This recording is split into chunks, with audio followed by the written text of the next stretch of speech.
Today we're going to talk about my bee adventure. On a spring morning I decided I wanted to plant a pot of flowers that I had gotten at a garage sale. So since it was a beautiful morning, going to be mild, the sky was blue, there's my beautiful walnut tree, but we'll talk about that later, I decided to get it done.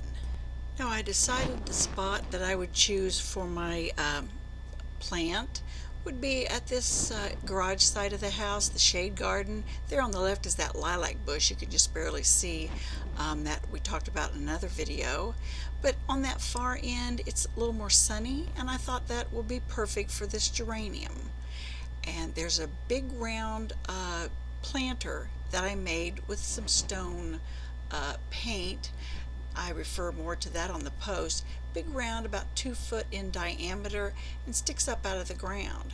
I had taken a gentian out of it not too long ago and decided this would be perfect. So I armed myself with my big plant and got my big garden knife and crouched down over here next to this planter, and then's when I had my bee encounter.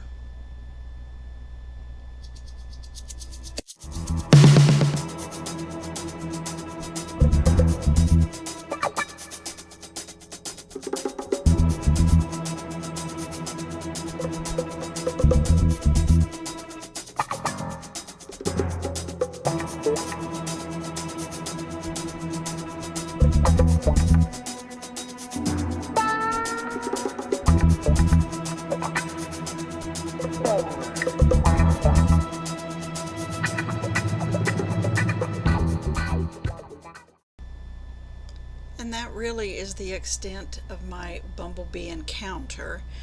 After I calmed down a little bit, a couple glasses of wine, I went back out there to see what they were doing.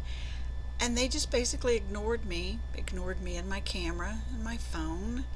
They were buzzing a little bit around the hosta and around the garden, only maybe 3 or 4 in the air, but they mostly had settled down just like a regular little worker and started to repair. So I kind of watched them, and I know that pollinators are important. These bumblebees visit all my plants, my spiderwort, spirea, all the plants that I have. They visit them regularly. They never bother me. Knock wood, I've not gotten stung by one, so I thought it's not going to hurt for them to stay here. I just won't plant my plant in that spot. I'll let them have their territory for now. There is a loss of wildflower landscapes and places for bumblebees to nest. They usually use an old rodent burrow or something like that. I know we have a lot of chipmunks that dig in the yard and gardens, so they've probably taken over one of those. It's a little bit protected by this huge hosta that's near it. I watched them fly, and it looked like they kind of went behind this big round dish sometimes, so maybe there was a separate entrance behind the dish, and I just happened to poke myself into the top of it, and they're repairing the top. Now I did notice later them coming in and out of little caverns in the top, but that just could be because I stoved in the roof of their little colony. So I decided to coexist, just leave them there for the rest of the summer. After reading a little, I understand they don't, stay over the course of the next year. So everything seemed back to normal in a couple days. So we are going to coexist together. I've been back and forth to my trash cans there, no problems.